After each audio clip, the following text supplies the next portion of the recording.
And I'm going to begin with Cindy, who's responsible for the development of all of Pearson's UK technical, vocational, and apprenticeship qualifications, which are delivered to over 1 million learners a year.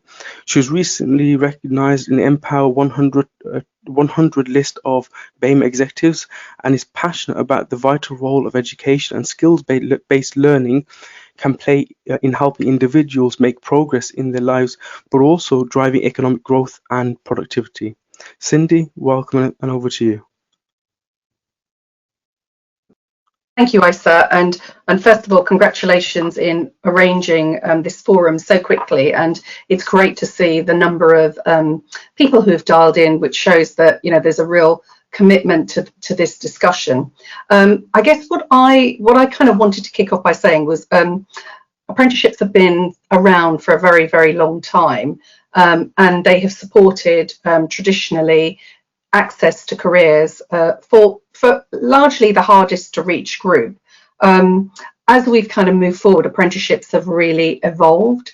And it's interesting that when we define an apprenticeship, we think of the kind of traditional trades. But of course, if you look at careers like law and accountancy, and actually even medicine, you could argue that they are all apprenticeships in some form or another. I think as we move forward, I think it's great that there is a real focus and commitment from the government around the role of apprenticeships. I think they will play a really crucial role as we recover and come out of the pandemic and we move into a period of looking at economic recovery, and particular industries are pivoted and we move into things like looking at infrastructure, looking at renewables and sustainability, but also looking at digital being at the heart of what most of us will do. I think in the context of the discussion around BAME apprenticeships, I think it's interesting that historically, if you look at the kind of level 2 and entry level, we probably would see a higher proportion of BAME cohort. But as you get to the higher levels, we know that those opportunities, the kind of pyramid narrows. And I think we need to kind of challenge that, and we need to look at that. And I think within the current context of the discussion around Black Lives Matters, I think many organisations are really having to think about this and look at this. I love the fact that BAME apprenticeships as a forum really places the spotlight really clearly on talent, but also creates some really fantastic role models so that people can look at careers in different sectors. But if I go back to the crux of this discussion for me, which is how do we get more BAME apprenticeships into a wide spectrum of programs that are covering engineering, infrastructure, food science, the emerging industries, as well as the existing industries, and the entry level, as well as the higher levels. And I think really, McKinsey say in their report that if you've got diversity of talent in your organisation, you'll be 36% more productive. So some of this is about productivity, some of it is about it's the right thing to do. But I actually think what we need to be doing more and more is shining the spotlight on talent, which BAME Apprenticeships does. But I also think holding organisations to account by having real proper data and data transparency around entry level and progression for apprentices to level 4, level 5 and beyond in their organisations.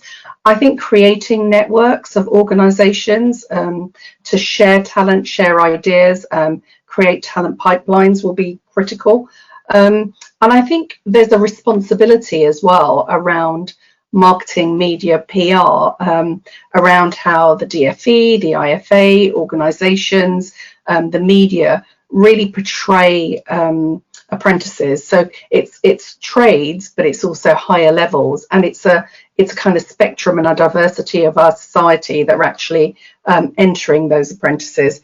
And then the final thing, I guess, is about sponsorship. So really finding those opportunities and sponsoring BAME talent to succeed at some of these, in many of these programs. And I guess the other thing is there's a big discussion about targets, and there's sometimes some pushback around this. And one of the things that I would say is if you look at the 30% club that was set up, and I think driven out of the CBI for increasing women's representation on boards, okay, it's not hit where we all want it to be, but it's made a really big shift. So I wonder whether there's also that kind of commitment from businesses around what levels. So I think overall, I think having a forum like BTEC Apprenticeships is crucial for really just highlighting the spotlight on talent, but also working together to look at how we hold organisations to account, to really look at how we drive this agenda around social mobility and access. Thank you, Isa. If I get my, yeah, hi. Thank you very much for that, Cindy.